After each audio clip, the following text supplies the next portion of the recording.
welcome to this explainer. If you've got a plant biology exam creeping up on you, well, you are in the exact right place. Today, I'm going to act as your ultimate study buddy. We're going to review absolutely everything you need to ace your test on nutrition and plants. We'll be highlighting those key terms and summarizing the main concepts so they actually stick in your brain. So let's quickly map out today's syllabus. We're going to hit plant nutrition basics, autotrophs and photosynthesis, saprophytic and insectivorous plants, parasitic and symbiotic plants, and then wrap it all up with a final exam quick recap to build your ultimate cheat sheet. Okay, Section 1, Plant Nutrition Basics. We really have to start with the foundational problem every single living thing on Earth faces: getting enough energy to survive, grow, and reproduce.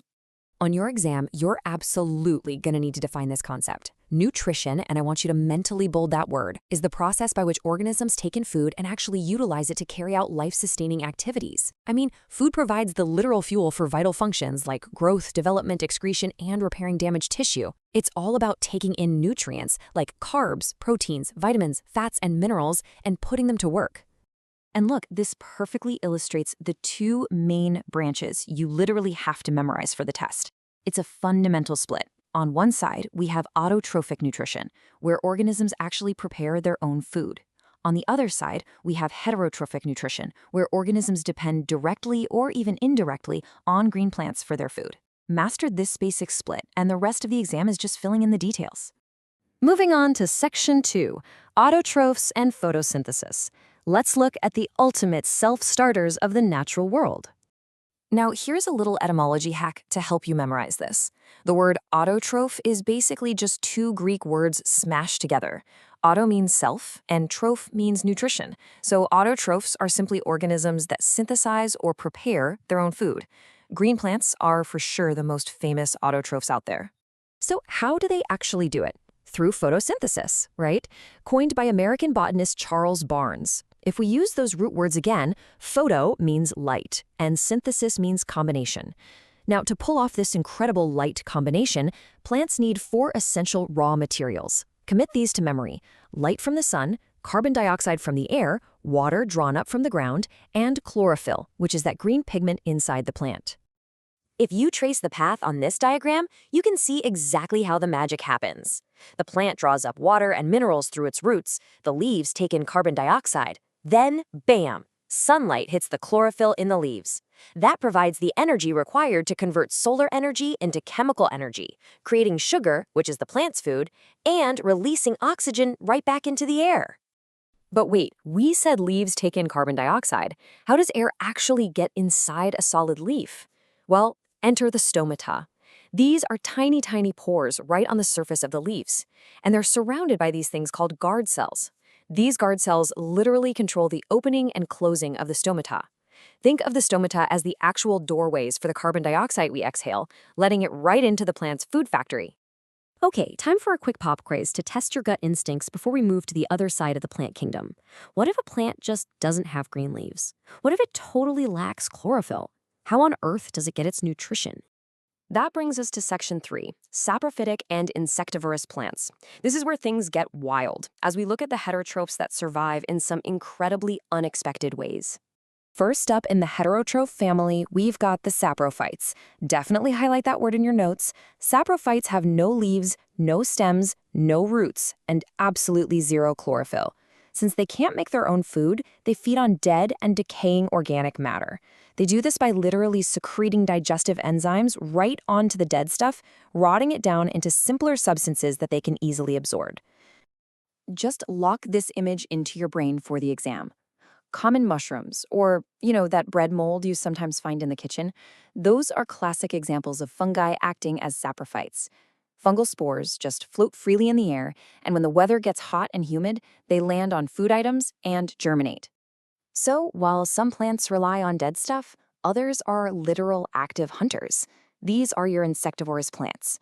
It's crazy to think about, but these plants actually act as predators, fulfilling their nutritional needs by trapping and digesting insects. I mean, look at these highly modified leaves.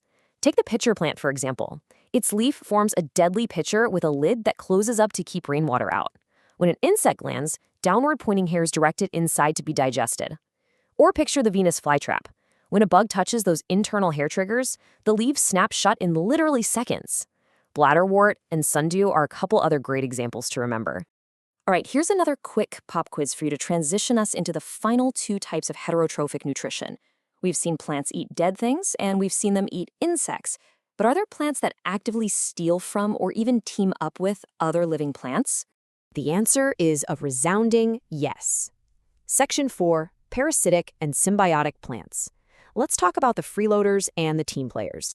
Let's tackle those freeloaders first. With parasitic nutrition, an organism feeds on another living organism either partially or completely. You have to know the vocabulary here for your test. The parasite is the thief taking the nutrients, and the host is the victim providing them. And the key thing to remember, the parasite doesn't benefit the host at all. It's actually pretty harmful to them.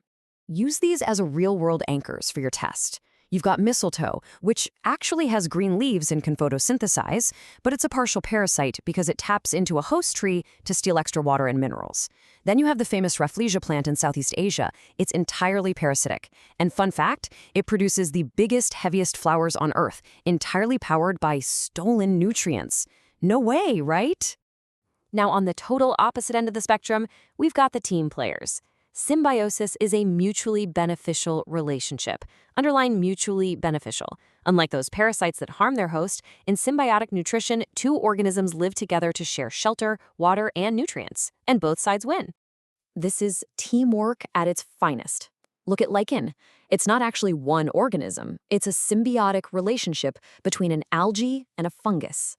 The fungus is a heterotroph. It can't make food, so it gets its meals from the autotrophic algae. In return, the fungus hooks the algae up with shelter, water, and minerals. It's literally the perfect biological trade deal. Okay, Section 5. Final exam quick recap. We've covered a ton of ground, so let's bring this all home.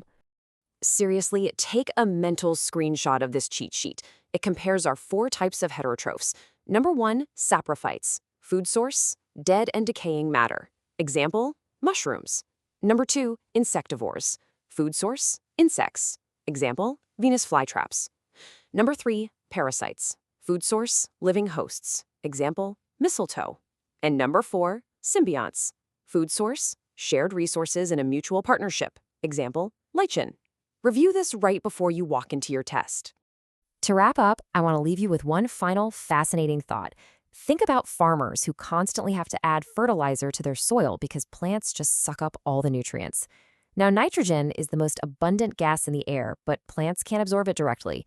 Enter rhizobium. It's a bacterium that lives right in the roots of certain plants.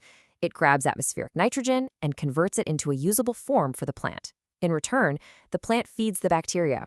As you're prepping for your exam, just ponder this. How could deeply understanding these microscopic, symbiotic partnerships literally change the future of how we farm and feed the world? Good luck studying and stay curious.